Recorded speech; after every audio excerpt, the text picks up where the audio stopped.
Hello everyone, welcome to my channel a girl in the new city. তো আমি খুব তাড়াতাড়ি চলে এসেছি ডে 4 ভ্লগ নিয়ে, সরি ডে 3 নিয়ে। আগের দিন সন্ধ্যের মধ্যেই আমরা লাচুং চলে আসি, আর আজ যাবার কথা ছিল ইয়ামথাং ভ্যালি, 0 পয়েন্ট আর হট স্প্রিং। প্রথমেই গিয়েছিলাম ইয়ামথাং ভ্যালি, যেটার উচ্চতা ছিল প্রায় 12,000 ফুট। লাচুং থেকে ইয়ামথাং ভ্যালি যেতে আমাদের মোটামুটি 1 ঘন্টার মতন লেগেছিল, হয়তো 25 থেকে 30 কিলোমিটারের মধ্যেই ছিল। রাস্তায় যেতে যেতে আমরা মাঝে মাঝেই একটু একটু করে দাঁড়িয়েছিলাম, ওই ফটো ভিডিও তুলবো সেই কারণে আর কি। এই ভ্যালিটি আবার সিকিম ভ্যালি অফ ফ্লাওয়ার্স নামেও পরিচিত, এবং এখানে সিংবা রডোডেনড্রন অভয়ারণ্য রয়েছে, যেখানে প্রায় 24 প্রজাতিরও বেশি প্রজাতির ফুল রয়েছে। আর এই ফুল ফোটার মরশুম হলো ফেব্রুয়ারি মাসের শেষ থেকে জুন মাসের মাঝামাঝি সময় পর্যন্ত। ইয়ামথাং ভ্যালি ডিসেম্বর থেকে মার্চ পর্যন্ত বন্ধ থাকে ভারী তুষারপাতের কারণে।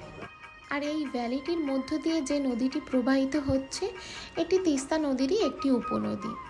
স্থানীয় ভাষায় এই নদীটিকে বলা হয় লাচুং চু, অর্থাৎ লাচুং নদী। আচ্ছা, এইবার যাব ইয়ামথাং ভ্যালি থেকে আরও 25 কিলোমিটার দূরে 0 পয়েন্টে। এটির উচ্চতা ছিল প্রায় 15,300 ফুটের মতন, আর আমাদের যেতে সময় লেগেছিল ওই 40 মিনিটের মতন হবে।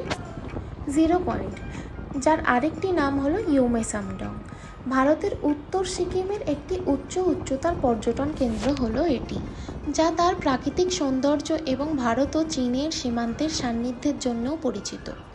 এটি একেবারে রাস্তার শেষ প্রান্ত হিসেবেও বর্ণিত, আর যেহেতু এটা চীনের বর্ডারের একদমই কাছাকাছি অবস্থিত, সেই কারণে এখানে আসার জন্য অনুমতির প্রয়োজন হয়, মানে ওই পারমিট করাতে হয়।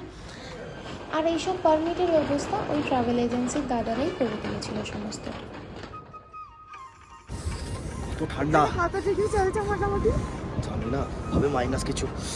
এতই ঠান্ডা এখানে, আমরা দাঁড়াতে পারছি না। বাপরে, আমি মনে কেঁপে যাচ্ছি, কিছু দেখতেও পাচ্ছি না, ভিডিও থেকে দেখা যাচ্ছে না।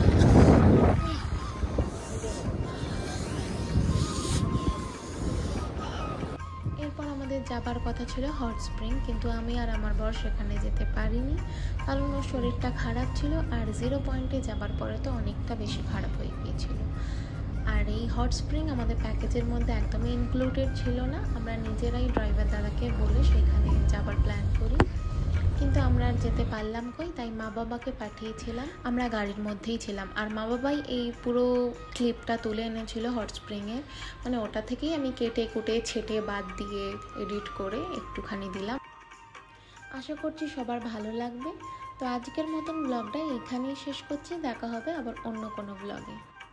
সবাই খুব ভালো থাকবেন, সুস্থ থাকবেন, আর আমাকে এইভাবেই সাপোর্ট করবেন।